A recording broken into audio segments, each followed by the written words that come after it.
Islam is my deen. Islam is my way. I believe in Allah, in Muhammad. اعوذ باللہ من الشیطان الرجیم، میں پناہ مانگتی ہوں اللہ تعالیٰ کی شیطان مردود کے شر سے۔ بسم اللہ الرحمن الرحیم، میں شروع کرتی ہوں اللہ تعالیٰ کے بابرکت نام سے جو بڑا مہربان نہایت رحم کرنے والا ہے۔ آیت نمبر 103 تک پڑھا تھا ہم نے۔ ہمارا آج کا سبق سورہ آل عمران آیت نمبر 104 سے شروع ہوگا۔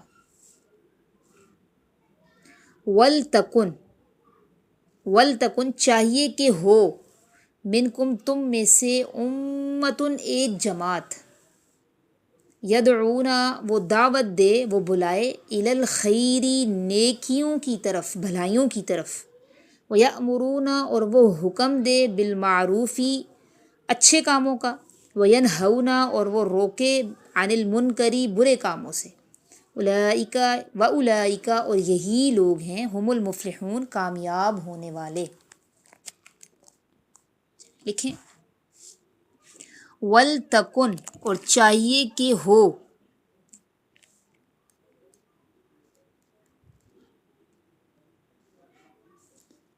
اور چاہیے کہ ہو،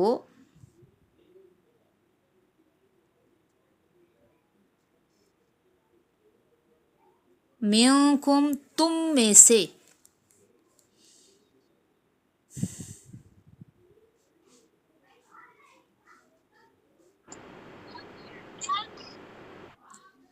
چاہیے کہ ہو تم میں سے، امتن ایک امت، ایک جماعت،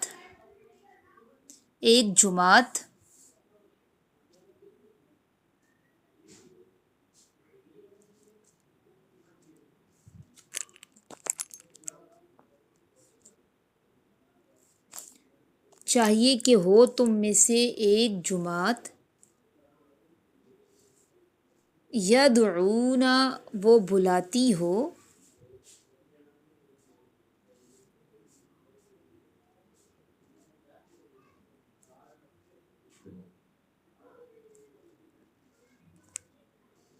الی الخیر نیکیوں کی طرف، بھلائی کی طرف، نیکی کی طرف، وہ بلاتی ہو نیکیوں کی طرف،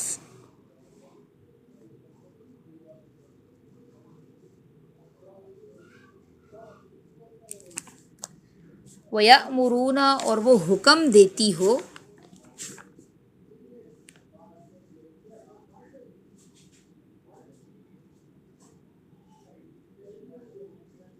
بالمعروفی اچھے کاموں کا،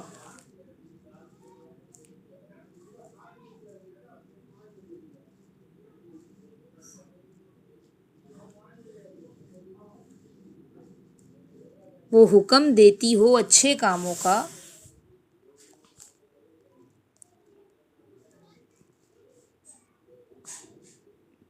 وَيَنْهَوْنَ اور وہ روکتی ہو، عن المنکری برے کاموں سے،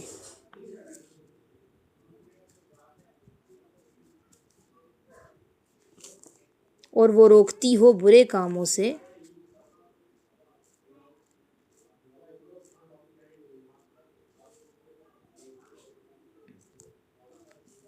وَأُولَئِکَ اور یہی لوگ ہیں،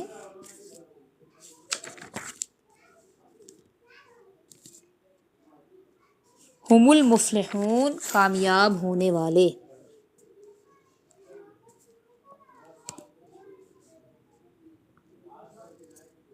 یہی لوگ ہیں کامیاب ہونے والے۔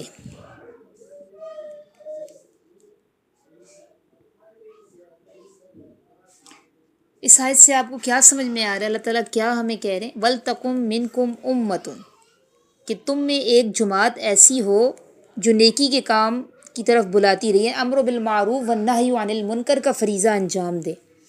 یہ تبلیغ کا کام ہے نا، امر بالمعروف والنہی عن المنکر، یہ فرض کفایہ ہے، ٹھیک ہے، فرض کفایہ کس کو کہتے ہیں؟ میں نے پیچھے اس کی ڈیٹیل آپ لوگوں کے سامنے بیان کی تھی.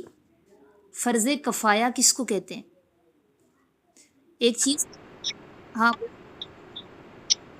ہاں، جو کچھ بھی لوگ امت کے کر رہے ہوں نا تو سب کے ذمے سے ساقط ہو جاتا ہے، اور اگر کوئی بھی نہ کر رہا ہو تو پھر سب کے سب گناہ گار ہوتے ہیں.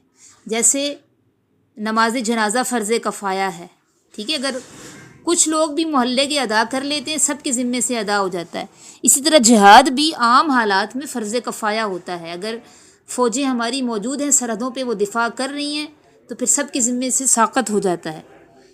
اور پھر میں نے یہی بتایا تھا کچھ حالات ایسے ہو جاتے ہیں جس میں یہ چیز فرض عین ہو جاتی ہے. اسی طرح اعتکاف بیٹھنا یہ بھی فرض کفایہ ہوتا ہے. محلے میں سے اگر کچھ لوگ بیٹھ جائیں نا سب کے ذمے سے ساقط ہو جاتا ہے. تو یہ تبلیغ کا کام بھی کیا ہے؟ فرض کفایہ ہے.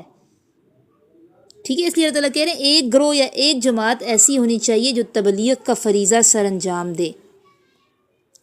اچھا، اس کے لیے نا فقہا جو درجہ بندی کرتے ہیں کہ وہ کون کون سے لوگ ہوں گے جو تبلیغ کا فریضہ سر انجام دیں گے، تو اس میں پہلی ذمہ داری حکومت کی آتی ہے. یہ اسلامی جمہوریہ میں مسلم حکومتوں میں مسلم حکمران کی ذمہ داری ہے کہ وہ ایک ایسی جماعت تیار کرے، جو ایک ایسا شعبہ بنائے جو امر بالمعروف والنہی عن المنکر کا ہی کام کرے. جیسے آپ اس کی اگزامپل آپ دیکھیں سعودی عرب میں موجود ہے. شرطے ہوتے ہیں وہاں پہ، وہ ایک باقاعدہ ان کا ایک نظام ہے، اور نمازوں کے ٹائم پہ وہ آتے ہیں دکانیں بند کرواتے ہیں.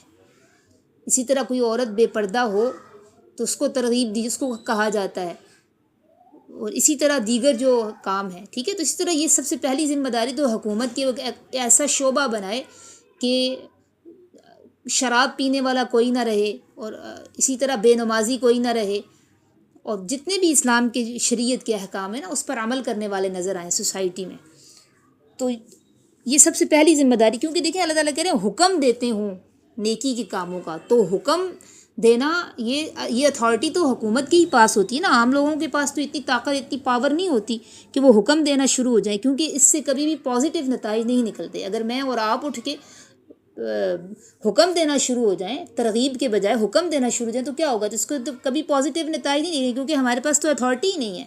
حکومت کے پاس چونکہ اتھارٹی ہوتی ہے، حکومت پاور میں ہوتی ہے، اس لیے سب سے پہلی ذمہ داری تو حکومت کی ہے کہ وہ اٹھ کر وہ ایک ایسا شعبہ بنائے جو امر بالمعروف کا کام کرے، معاشرے سے زنا کو، چوریوں کو اور شراب کو، ان چیزوں کو ختم کرے اور اس پر سزائیں بھی نافذ کرے. دوسرے نمبر پر علماء کا یہ فریضہ ہے. ٹھیک ہے، علماء کی ذمہ داری ہے کہ وہ معاشرے میں امر بالمعروف والنہی عن المنکر کا کام کریں. اور تیسرے نمبر پہ ہر شخص کی ذمہ داری ہے. ہر شخص جو عام لوگ ہیں نا، وہ جو اپنے سے ماتحت جو ہوتے ہیں، جیسے اب میں ہوں تو میں کس کو کروں گی؟ میرے اسٹوڈنٹ ہیں یا پھر میرے بچے ہیں، میں ان پر کر سکتی ہوں نا. یا میں اپنے حلقے میں جو مجھے ایک طریقہ بتایا گیا، اس ضمن میں ایک حدیث آتی ہے، وہ بھی میں ابھی آپ لوگوں کے سامنے بیان کرتی ہوں. وہ حدیث کیا ہے؟ نبی علیہ الصلوۃ والسلام نے ارشاد فرمایا کہ من رأى منکم منکرا فلیغیرہ بیدہ. تم میں سے کوئی شخص برائی کو اپنی آنکھوں سے دیکھے تو اس کو چاہیے کہ اپنے ہاتھ سے بدل ڈالے. تو یہ جو ہے نا حدیث، علماء کہتے ہیں یہ ہر شخص پر پھر فرض ہے. یہ اس کے 3 درجے ہیں، وہ سارے درجے میں بیان کرتی ہوں کہ 3 لیولز ہیں، 3 لیولز پہ آپ نے کام کرنا ہے برائی کو روکنے کے لیے. تو یہ پھر ہر شخص پر ہے. اس کے لیے پھر ایک جماعت نہیں ہوگی علماء کی یا حکومت کی. تو ہر شخص پر کس طرح ہے؟ وہ حدیث ہے من رأى منکم منکرا فلیغیرہ بیدہ. جو شخص تم میں سے آنکھوں سے کوئی برائی دیکھے اس کو چاہیے کہ اپنے ہاتھ سے بدل ڈالے. یہ پہلی درجے کا حکم ہے. اور ظاہری بات ہے ہم ہاتھ سے بدل دیں، ہم ہاتھ کے زور پر، پاور کے زور پر برائی کو کیسے روک سکتے ہیں جو ہمارے ماتحت ہوتے ہیں. ٹھیک ہے، ہمارے پاس اگر پاور ہوگی تو ہم روکیں گے نا. تو اور یا پھر اس میں یہ چیز بھی دیکھنی ہوگی کہ ہمارے ہاتھ سے روکنے کے پازیٹیو نتائج نکلیں گے کہ نہیں، چاہے وہ ہمارے ماتحت ہی ہوں، چاہے وہ ہمارے بچے ہی ہوں. اگر ہمیں یہ لگتا ہے کہ ہم اگر ان کو ہاتھ سے روکیں گے تو اس کو پازیٹیو نتیجہ نہیں نکلے گا، بچے بلکہ اولاد باغی ہو جائے گی اور مزید بگڑ جائے گی، مزید برائیوں میں پڑ جائے گی، تو پھر ہاتھ سے نہیں روکا جائے گا. ٹھیک ہے، پھر دوسرے پوائنٹ کی طرف آئیں گے. حدیث کا اگلا حصہ کیا ہے کہ جو ہاتھ سے روکنے کی طاقت نہیں رکھتا فبی لسانہ، تو اس کو چاہیے کہ روکے اپنی زبان سے. ٹھیک ہے، تو ہم گھر میں ایک ایسا ماحول بنائیں گے اور امر بالمعروف اپنی زبان کے ذریعے کریں گے، تعمیری سوچ اپنے بچوں کے اندر پیدا، اپنے ماتحتوں کے اندر پیدا کرنے کی کوشش کریں گے تاکہ وہ برائی سے باز آ جائے. یہ زبان سے روکنا ہوگا.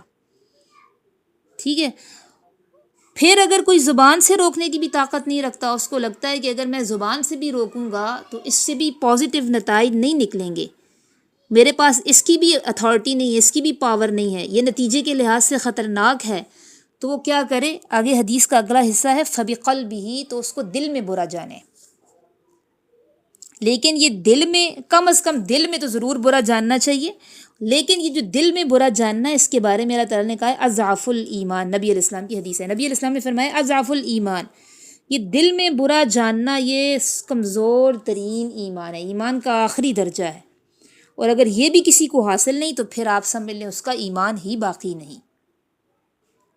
آج ہم دیکھیں، مجھے بڑی حیرت ہوتی ہے، پچھلے دنوں میری ایک دوست نے بھی اس پر بڑے درد دل کا اظہار کیا ہوا تھا، اور مجھے اس نے کہا ہوا تھا کہ آپ تو لکھتی ہیں تو آپ لکھیں کہ ایک چیز ہوتی ہے کہ اچھائیوں کو پروموٹ کرنا، یہ ہمیں حکم ہے کہ اللہ، آگے آپ آیت پڑھیں گی نا، ہم بہترین امت اللہ نے کہا ہی اس لیے، ہمیں دوسری امتوں پر فضیلت دی ہی اس لیے کہ ہم امر بالمعروف والنہی عن المنکر کا کام کرتے ہیں، دنیا سے برائی کا خاتمہ کرتے ہیں. لیکن اب ہم دیکھتے ہیں تو لوگ خود اس میں فحش گوئی میں اور بے حیائی پھیلانے میں پیش ہیں، ہمیں نظر آتے ہیں. اب نوجوان نسل کو دیکھ لیں، سوشل میڈیا پہ آپ دیکھ لیں، ریلز پہ آپ دیکھ لیں، ایک کلک بھی اگر آپ کرتی ہیں نا کسی فحش مواد کو، کسی برے کنٹینٹ کو، تو وہ آپ اس کی ریچ بڑھانے کا سبب بن رہی ہوتی ہیں. ٹھیک ہے، کیونکہ یہ میں نے آپ کو پہلے بھی بتایا تھا کہ یہ ان کے اصول ہیں کہ جس چیز کو آپ کلک کر دیتے ہیں یا جس پر آپ کمنٹ کر دیتے ہیں نا، تو اس کی پروموشن ہو رہی ہوتی ہے، اس کی ریچ بڑھ رہی ہوتی ہے. تو ایسی چیز کو کلک کرنا اور اس پہ کمنٹ کرنا بھی یہ آپ کا اس کو پروموٹ کرنے کے برابر، برائی کو پھیلانے کے برابر ہوگا. تو ہمیں تو کیا حکم دیا جا رہا ہے کہ بھئی آپ لوگوں نے نیکی کو پھیلانا ہے. ایک گروہ ایسا ہو جو اپنے اپنے دائرہ کار میں نیکی کو پروموٹ کرے، تو ہم تو پھر الٹا کر رہے ہیں، پھر ہم بہترین امت کہلانے کے کیسے حقدار ہوں گے؟ تو ہونا تو یہ چاہیے نا. آج تو ہمارے پاس سورسز اتنے زیادہ ہیں، سوشل میڈیا ہے، اور اس پہ پھر اتنا زیادہ اس میں ٹک ٹاک ہے، اس میں انسٹاگرام ہے، لنکڈ ان ہے، فیس بک ہے، بہت ساری چیزیں ہمارے پاس جس سے ہم تبلیغ دین کا فریضہ سر انجام دے سکتے ہیں، لیکن ہم اس سے برائیوں کو ہی پروموٹ کر رہے ہیں. تو پھر جس کے دل میں اگر وہ برائی کو برا بھی نہیں سمجھ رہا، تو اللہ حدیث میں کیا الفاظ ہیں کہ وہ ذالک اضعف الایمان، یہ پھر ایمان کا آخری درجہ، یہ بھی کسی کے دل میں اگر نہیں ہے نا، یہ بھی اگر کسی کو حاصل نہیں تو پھر اس کا ایمان ہی باقی نہیں. تو پھر ہمیں اس حدیث میں اپنے آپ کو ٹٹولنا چاہیے کہ کیا واقعی ہمیں برائی دل میں بری لگتی ہے یا ہم لاپرواہ اور نارمل رہتے ہیں. اور ایسے لوگوں کے بارے میں اللہ نے کہا وَأُولَٰئِکَ هُمُ الْمُفْلِحُونَ، یہ کامیاب ہونے والے ہیں.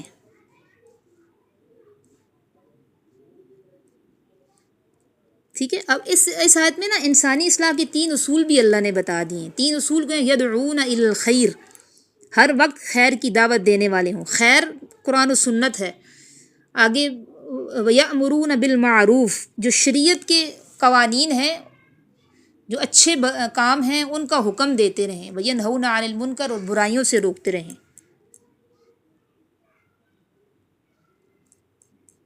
اور اگر کسی بستی میں ایسی ایک بھی جماعت نہیں ہوگی تو اس کا کیا نتیجہ نکلے گا؟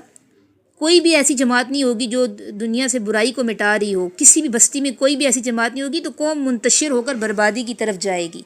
اور ایسے لوگوں کو پھر اللہ تعالیٰ اپنا عذاب مسلط فرماتے ہیں. دیکھیں جب کورونا ہوا تھا 2020 میں، تو اس وقت علماء اس کا ایک حل یہ بتا رہے تھے کہ ہم اپنے دائرہ کار میں امر بالمعروف کا کام کریں تاکہ اللہ کی رضا حاصل ہو. ہم میں امر بالمعروف کا کام ختم ہو گیا جس کی وجہ سے یہ عذاب مسلط ہو رہے ہیں. ٹھیک ہے، کیونکہ حدیث بھی ہے نا قسم ہے اس ذات کی جس کے قبضہ قدرت میں میری جان ہے، تم ضرور نیکی کا کام کرتے رہو اور برائی سے روکتے رہو، اگر ایسا نہیں کرو گے تو اللہ تم پر عذاب مسلط کر دے گا، پھر تم دعائیں بھی کرتے رہو گے مگر دعائیں قبول نہیں ہوگی۔ اس لیے آج اس آیت کو پڑھنے کے بعد ہم میں سے ہر کوئی یہ عزم کر لے کہ ہم نے اپنے اپنے دائرہ کار میں بھلائی کو پروموٹ کرنا ہے، ٹھیک ہے، برائی کو نہیں، برائی کو ختم کرنے کے لیے اس کے پیچھے بھلائی لگانی ہوتی ہے، تو ہم بھلی باتوں کو، اچھی باتوں کو پروموٹ کریں گے۔ آگے دیکھیں آیت نمبر 105، وَلَا تَكُونُوا، اور نہ تم ہو جاؤ، کالذین، مانند ان لوگوں کے، تفرقوا، جو فرقوں میں بٹ گئے، جو گروہوں میں بٹ گئے، جو آپس میں تفرقہ کرنے لگے، واختلفوا، اور آپس میں اختلاف کرنے لگے، من بعد، بعد اس کے، ما جاءہم البینات، جب آ گئے تھے ان کے پاس روشن دلائل، وَأُولَئِکَ، اور یہی لوگ ہیں، لہم، ان کے لیے، عذاب عظیم، عذاب ہے بڑا۔ لکھ لیں، وَلَا تَكُونُوا، اور نہ تم ہو جاؤ،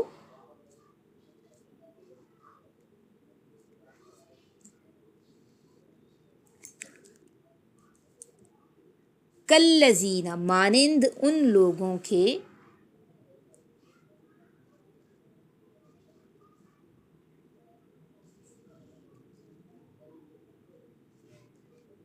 مانند ان لوگوں کے،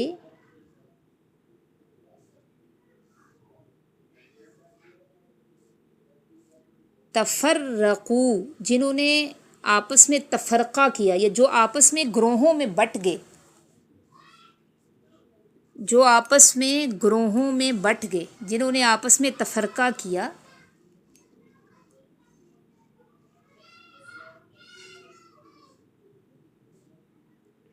واختلفوا، اور آپس میں اختلاف کیا،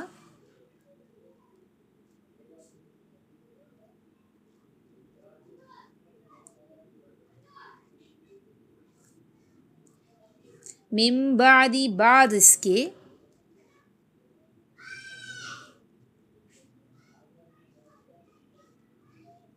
بعد اس کے، جب آ گئے تھے ان کے پاس البینات، روشن دلائل، روشن دلائل، روشن دلائل سے مراد قرآن اور سنت آ گئی، قرآن اور حدیث کے واضح احکامات آ گئے، اس کے بعد بھی اختلاف کیا۔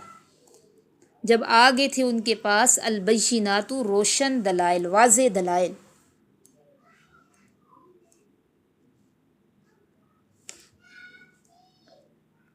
وَأُولَئِکَ، اور یہی لوگ ہیں، یہی لوگ ہیں، لہم، ان کے لیے، عذاب عظیم، عذاب ہوگا عظیم، بڑا۔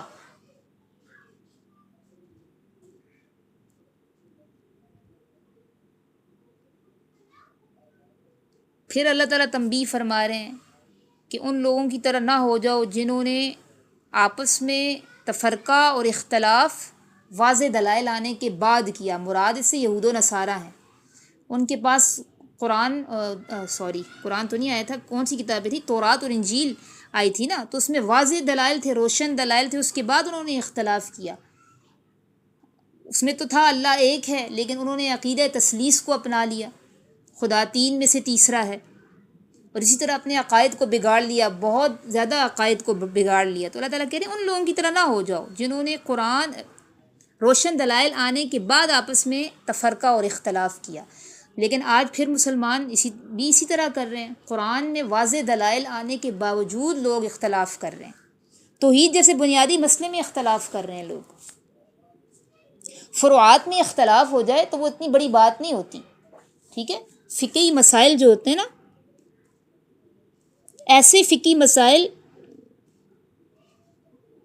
لیکن ایسے فقہی مسائل، کچھ فقہی مسائل ایسے بھی ہوتے ہیں جو متفقن علیہ ہیں، یعنی ان میں اختلاف کرنا دین کے اصولوں میں اختلاف کرنے کے مترادف ہے۔ مثال کے طور پر دیکھیں، اب چمڑے کے موزے پر اور موٹی جراب پر مسح کرنا یہ جائز ہے، یہ متفقن علیہ مسئلہ ہے، کیونکہ بعض فقہی مسائل اختلافی مسائل ہیں، بعض فقہی مسائل اختلافی نہیں ہیں، اس پر صحابہ کا اتفاق تھا۔ تو جو متفقن علیہ مسئلے ہوتے ہیں نا، ان پر بھی اختلاف نہیں کرنا چاہیے۔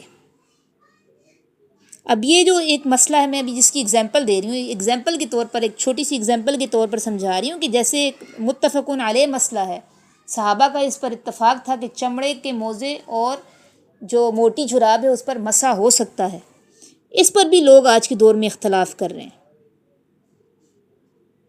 ننگے پاؤں مسح کرنا تو جائز نہیں ہے نا، تو اب روافض جو ہیں وہ ننگے پاؤں بھی مسح کرتے ہیں۔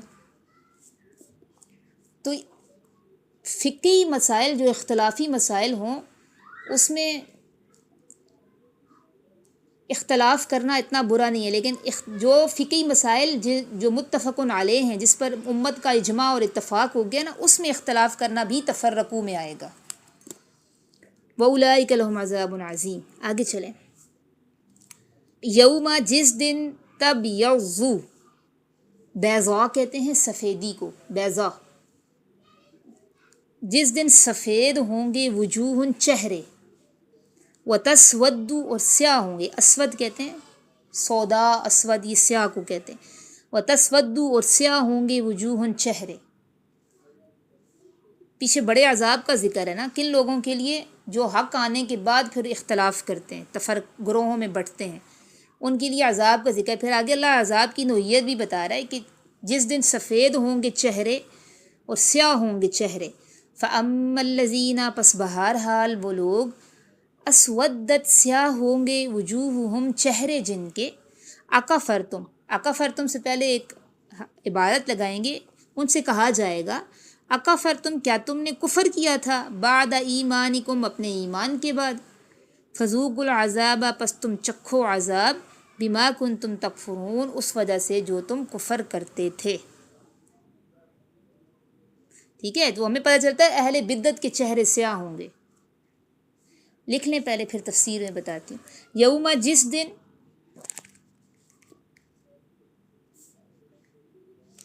جس دن، تبیض، سفید ہوں گے،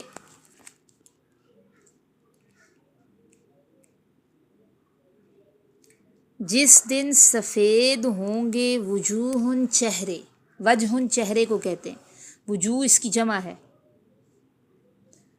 جس دن سفید ہوں گے وجوہ، چہرے، وتسود، اور سیاہ ہوں گے وجوہ، چہرے۔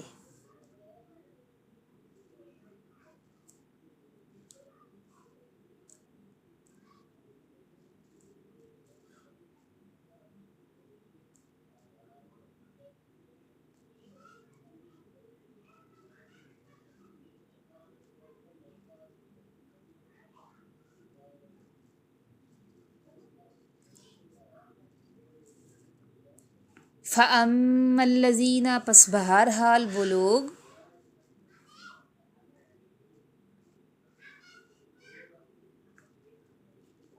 پس بہرحال وہ لوگ، اسودت، سیاہ ہوئے، سیاہ ہوئے، وجوہہم، چہرے جن کے، پس بہرحال وہ لوگ سیاہ ہوئے چہرے جن کے،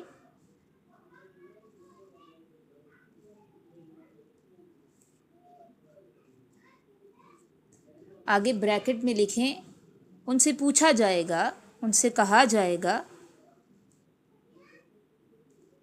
ان سے پوچھا جائے گا، اکفرتم، آ کا مطلب ہوتا ہے کیا، ان سے پوچھا جائے گا اکفرتم، اکفرتم، کیا کفر کیا تھا تم نے، کیا انکار کیا تھا تم نے،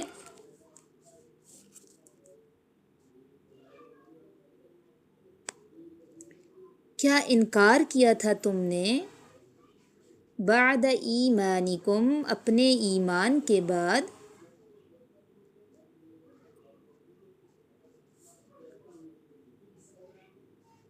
پوچھا جائے گا ان سے کیا انکار کیا تھا تم نے اپنے ایمان کے بعد،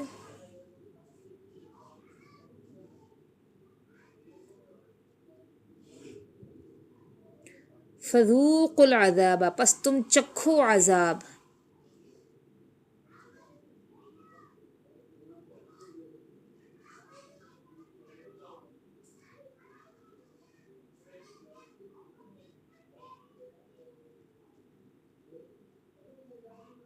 پس تم چکھو عذاب، بما کنتم تکفرون، اس وجہ سے، کنتم جو تھے تم، تکفرون چکھو، بتا رہی ہوں.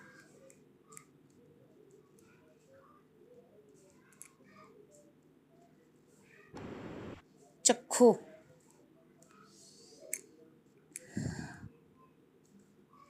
ٹیسٹ لو، ذائقہ چکھو. ذائقہ عربی کا ہی لفظ ہے، ٹھیک ہے، ذائقہ.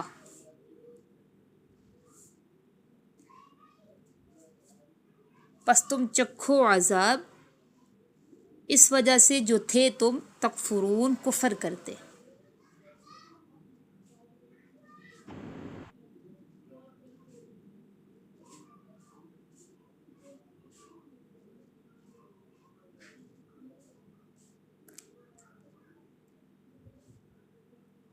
پس تم چکھو عذاب، اس وجہ سے جو تھے تم کفر کرتے. اچھا، پیچھے جو آیت دیکھتے ہیں نا، پھر آگے آیت دیکھیں تو ربط کیا بنتا ہے. اللہ تعالیٰ پیچھے عذاب کی بشارت دے رہے ہیں ان لوگوں کو، بڑے عذاب کی خبر دے رہے ہیں ان لوگوں کو جو حق آنے کے بعد بھی اختلاف کرتے ہیں. پھر اللہ تعالیٰ بتا رہے ہیں جس دن سفید ہوں گے چہرے اور سیاہ ہوں گے چہرے. تو سفید چہرے کس کے ہوں گے؟ ظاہری بات ہے جو اہل بدعت نہیں ہوں گے، جنہوں نے حق کے بعد اختلاف نہیں کیا ہوگا، نئی نئی چیزیں اس میں ایجاد نہیں کی ہوں گی.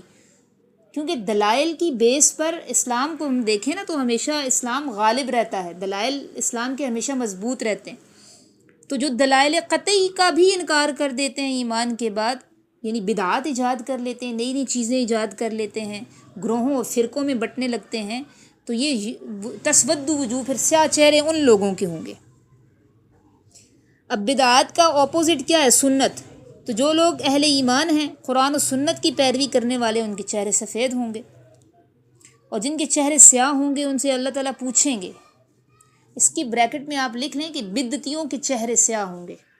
نئے نئے جو قطعی دلائل کا انکار کرتے ہیں نا، نئی نئی بدعات ایجاد کر رہے ہوتے ہیں، دین میں نئی نئی چیزیں ایجاد کر رہے ہوتے ہیں، تو ان کے چہرے سیاہ ہوں گے. ان سے اللہ پھر سوال کیا کرے گا، کیا تم نے اسلام کے قطعی دلائل کا انکار کر دیا تھا جبکہ تم تو ایمان بھی لے آئے تھے، نئی نئی چیزیں بنا لی تھی، پھر تو اب اس وجہ سے تم عذاب کو چکھو جو تم قطعی دلائل کا انکار کرتے تھے.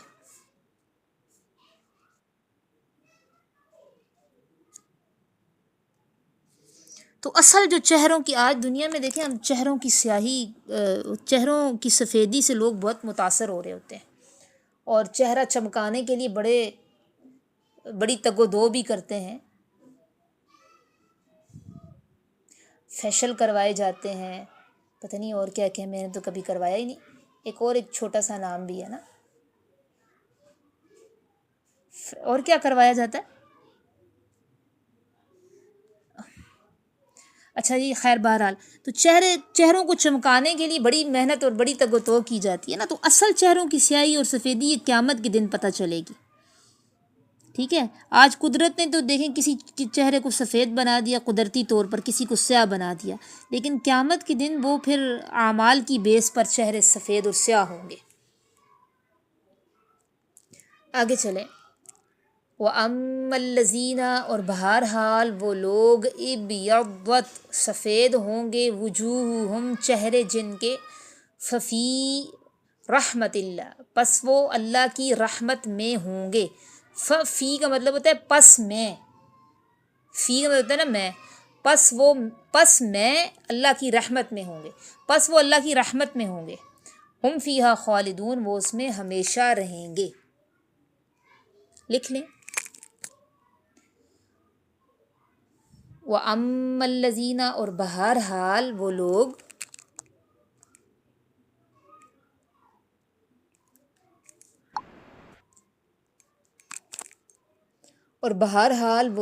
ابیضت سفید ہوئے، وجوہہم چہرے جن کے،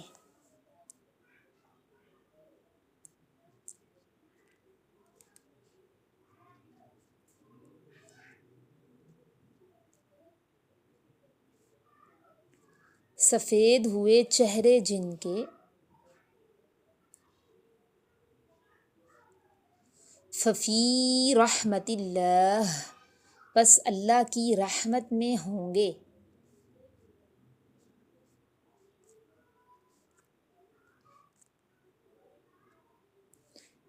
بہرحال وہ لوگ سفید ہوئے جن کے چہرے، پس وہ اللہ کی رحمت میں ہوں گے، ہم وہ لوگ فیہا اس رحمت میں خالدون ہمیشہ رہیں گے، وہ لوگ اس رحمت میں ہمیشہ رہیں گے۔ آگے دیکھیں، تلکا یہ آیات اللہ، آیات ہیں اللہ کی، نتلوہا ہم تلاوت کرتے ہیں ان کو، علیکا آپ پر، بالحق ٹھیک ٹھیک حق کے ساتھ، وما اللہ یرید اور نہیں ہے اللہ ارادہ کرتا، ظلمن ظلم کا، للعالمین جہان والوں کے لیے، ذالک یہ، تلکا یہ اس میں اشارہ ہے نا، جیسے اللہ اشارے سے بتا رہے ہیں کہ یہ جو پیچھے آیات گزری ہیں یہ سب، تلکا یہ آیات اللہ، آیات ہیں اللہ کی،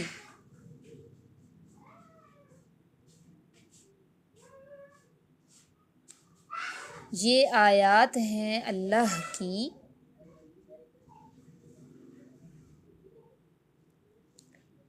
نتلوہا ہم تلاوت کرتے ہیں ان کو،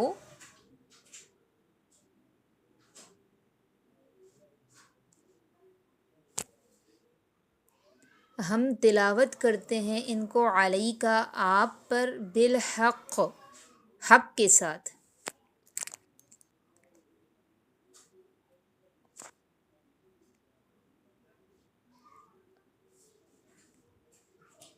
ہم تلاوت کرتے ہیں ان کو آپ پر حق کے ساتھ،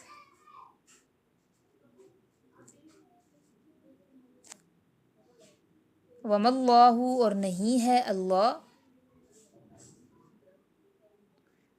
یریدو ارادہ کرتا، اور نہیں اللہ ارادہ کرتا،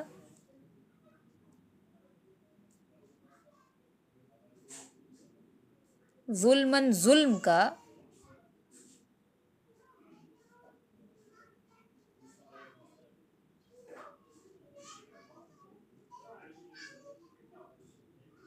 للعالمین جہان والوں کے لیے۔ اللہ تعالیٰ پہلے آیات اپنے نبی کے ذریعے سنوا کر متنبع کر دیا ہے، اگر بغیر متنبع کرتے اللہ جہان والوں کو سزا دیتا تو وہ اس پر بھی قادر تھا، لیکن اللہ تعالیٰ کیا کہتے ہیں، اللہ ارادہ نہیں کرتا ظلم کا جہان والوں کے لیے۔ آگے دیکھیں، وَلِلَّهِ اور اللہ ہی کے لیے ہے، مَا فِی السَّمَاوَاتِ وَمَا فِی الْأَرْضِ جو کچھ آسمانوں میں ہے اور جو زمین میں ہے، وَإِلَى اللَّهِ اور اللہ ہی کی طرف، ترجعو لوٹائے جائیں گے، الامور تمام کام، لکھ لیں، وَلِلَّهِ اور اللہ ہی کے لیے ہے،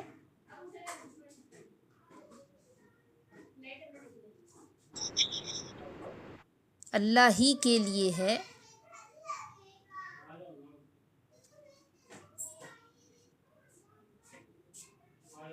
ما فی السماوات جو آسمانوں میں ہے،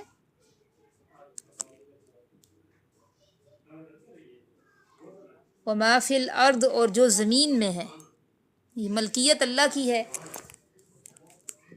آسمانوں اور جو زمین میں جتنی بھی چیزیں ہیں یہ سب اللہ کی ملکیت ہے، اور اللہ ہی کے لیے ہے جو آسمانوں اور جو زمین میں ہے،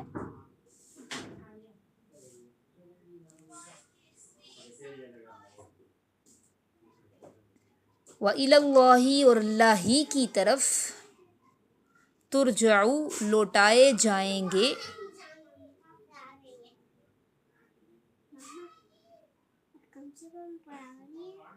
الامور تمام معاملات، تمام کام، آخری واپسی سب کی پھر اللہ ہی کی طرف ہے۔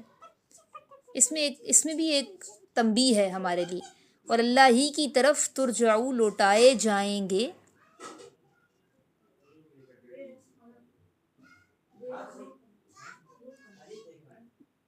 اللہ ہی کی طرف لوٹائے جائیں گے الامور تمام کام۔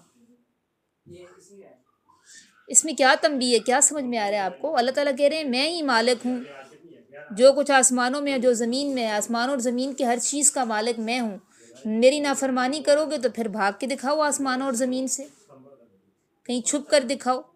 وَإِلَى اللَّهِ تُرْجَعُ الْأُمُورُ، اور اللہ ہی کی طرف لوٹائے جائیں گے تمام معاملات۔ آخری جو واپسی ہوگی تمام امور کی وہ اللہ ہی کی طرف ہے، تو پھر وہ اپنے وعدے کے مطابق جزا بھی دے گا، سزا بھی دے گا۔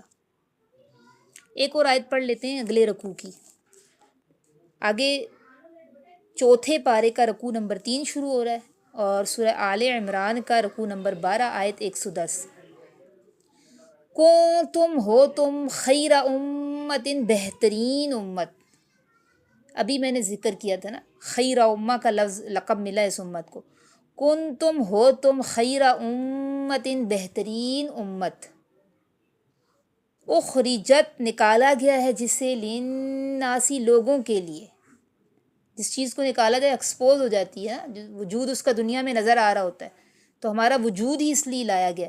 تأمرون، لوگوں کے لیے نکالا گیا ہے، کیوں نکالا گیا؟ تأمرون، تم حکم دیتے ہو، بالمعروف، اچھے کاموں کا، وتنہون، اور تم روکتے ہو، عن المنکر، برے کاموں سے، وتؤمنون باللہ، اور تم ایمان لاتے ہو اللہ پر۔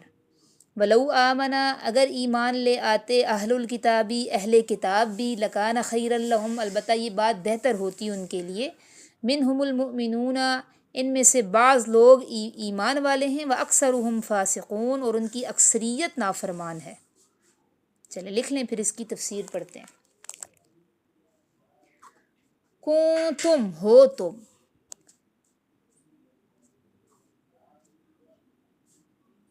ہو تم خیر امت، بہترین امت،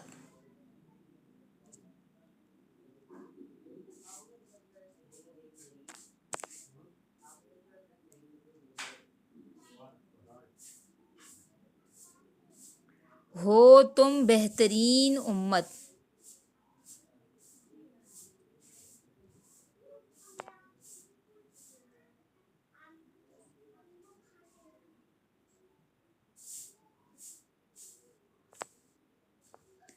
اخرجت نکالا گیا ہے جسے، پیسو وائس ہے یہ، اخرجت نکالا گیا ہے جسے، للناسی لوگوں کے لیے،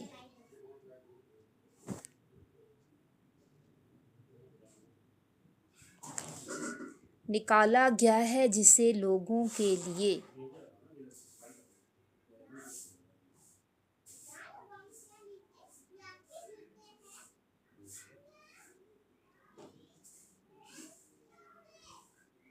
تأمرون، تم حکم دیتے ہو،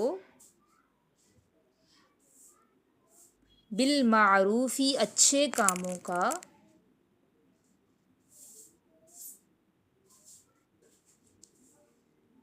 تم حکم دیتے ہو اچھے کاموں کا، وتنہون، اور تم روکتے ہو، عن المنکر، برے کاموں سے۔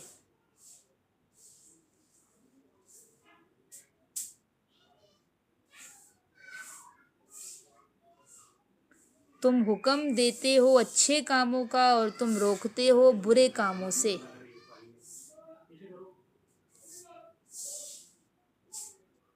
وتؤمنون، اور تم ایمان رکھتے ہو، باللہ، اللہ پر۔ 3 کوالٹیز کی وجہ سے اللہ کہہ رہا ہے کنتم خیر امت، بہترین امت ہو۔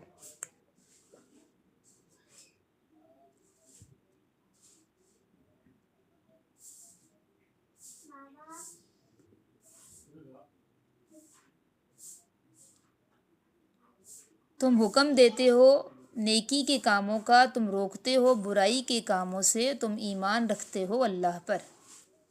ولو آمنا، اگر ایمان لے آئیں، اہل الکتابی اہل کتاب اگر ایمان لے آئیں اہل کتاب لکان خیر لہم البتہ ہوگا بہتر ان کے لیے. اگر ایمان لے آئیں اہل کتاب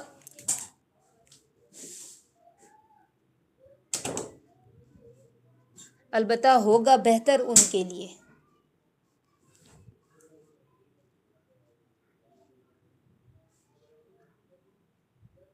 منہم ان میں سے یعنی اہل کتاب میں سے المؤمنون مومن ہیں ایمان والے ہیں. اہل کتاب میں ایمان والے ہیں ان میں سے ایمان والے ہیں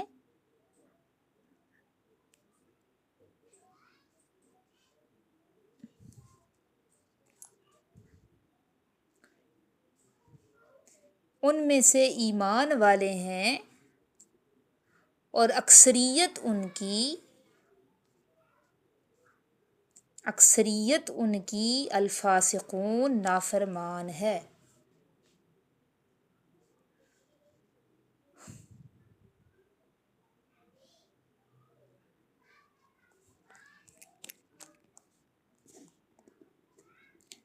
کنتم خیر امت، اب یہاں امت محمدیہ یعنی ہماری فضیلت اور جو دوسری امتوں پر ہمیں اللہ نے برتری دی خیر امہ کہہ کر، اس کی وجہ اللہ تعالیٰ بتا رہے ہیں. کیوں؟ اخرجت للناس، لیکن اخرجت للناس میں بھی اب تھوڑا سا تدبر کریں کہ میں نے اللہ تعالیٰ فرمانے میں نے تو تمہیں نکالا ہی اس لیے، تمہیں وجود میں ہی اس لیے لایا کہ تم دنیا سے برائیوں کو ختم کرتے ہو. کیسی شرم کا مقام ہے نا ہمارے لیے جو ہم خود اگر برائیوں کو پروموٹ کرنے والے بن جائیں. قرون اولیٰ میں تو ہمارے صحابہ اور جو ہمارے سلف ہمارے اسلاف تھے انہوں نے تو وہ تو اس آیت کا بہترین مصداق ہیں. لیکن آج ہم اپنی حالت اگر دیکھیں، ٹھیک ہے ماشاء اللہ تبلیغ دین کا کام بھی ہو رہا ہے مسلمانوں میں، تبلیغی جماعت بھی کر رہی ہے، علماء بھی کر رہے ہیں اور بھی بہت سارے لوگ کر رہے ہیں. لیکن میجورٹی اگر ہم دیکھتے ہیں تو ہم ڈپریشن میں چلے جاتے ہیں. ہمیں مایوسی تو نہیں ہونی چاہیے کیونکہ اسی امت میں بھی پھر انشاءاللہ نشاط ثانیہ بھی ہوگی، تو مایوس تو نہیں ہونا چاہیے. لیکن ایک فکر سی ہوتی ہے کہ یہ امت کے لوگ کس طرف جا رہے ہیں، میجورٹی ہماری نسل کس طرف جا رہی ہے.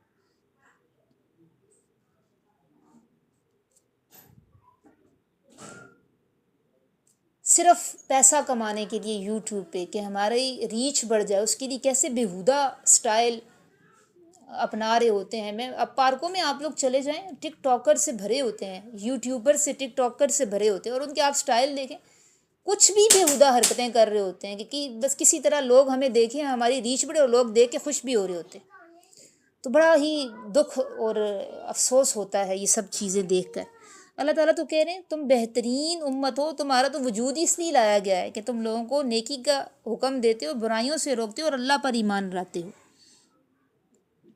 اور یہ جو تم بہترین امت ہو یہ پاسٹ کے لیے نا، تو یعنی اس کا فیصلہ تو روز اول سے ہی ہو چکا تھا. لوح محفوظ میں بھی یہ بات اللہ نے لکھ دی کہ تم سب سے بہترین امت ہوگے. پیچھے آپ نے سورہ بقرہ میں کون سا خطاب پڑھا؟ اللہ نے امت محمدیہ کو کیا خطاب دیا تھا؟ وہاں اللہ نے ہمیں کیا خطاب دیا تھا؟ تب بھی میں نے بڑی خوشی کا اظہار یہ دیکھیں اللہ ہمیں یہ کہہ رہا ہے سورہ بقرہ میں، یہاں پہ اللہ ہمیں خیر امہ، ہاں بتائیں. ہاں وَكَذَلِكَ جَعَلْنَاكُمْ أُمَّةً وَسَطًا، امت وسط کہا تھا اللہ نے ہمیں، امت وسط. وسط کا کیا مطلب ہے؟ معتدل امت، افراط و تفریط سے پاک امت، انصاف کرنے والی امت. یہ لقب ہمیں اللہ، یہ دونوں کوالٹیز ہمیں آج میجورٹی میں نظر نہیں آتی ہیں. تو خدا را ان کوالٹیز کو اپنے اندر پیدا کرے تاکہ ہم خیرہ امہ اور امت وسط کے حقدار تو بنیں، جو اللہ نے ہمیں ایک لقب دیا ہے، اعزاز دیا اللہ نے. پھر آگے اللہ تعالیٰ کیا کہہ رہے ہیں؟ بہترین امت کیسے ہو؟ لوگوں کو کیسے فائدہ پہنچاتی ہو؟ امر بالمعروف والنہی عن المنکر سے فائدہ پہنچاتی ہو، اور تم اللہ پر بھی ایمان رکھتی ہو. یہ بھی ہماری ایک صفت ہے، کیونکہ غیر مسلم بھی بہت سارے نیکی کے کام تو کر رہے ہوتے ہیں نا. اب دیکھیں ان سے فائدہ تو ان سے بھی لوگوں کو پہنچ رہا ہوتا ہے، لیکن وَتُؤْمِنُونَ بِاللَّهِ ان میں ایمان نہیں ہوتا. تو یہاں یہ ایک کوالٹی ہمارے اندر زائد ہے کہ ہم اللہ پر بھی ایمان رکھتے ہیں۔ وَلَوْ آمَنَ أَهْلُ الْكِتَابِ، آگے اللہ تعالیٰ اہل کتاب یعنی یہود و نصارہ کے بارے میں کہتے ہیں اگر وہ بھی ایمان لے آتے تو یہ بات ان کے لیے بہتر تھی، کیونکہ اپنے دور میں تو ان کو بھی اللہ نے بہترین فضیلت دی تھی، لیکن اب ہے کیا کہ ان میں سے کچھ لوگ تو مومن ہیں اور اکثریت جو ان کی میجورٹی ہے وہ نافرمان ہے۔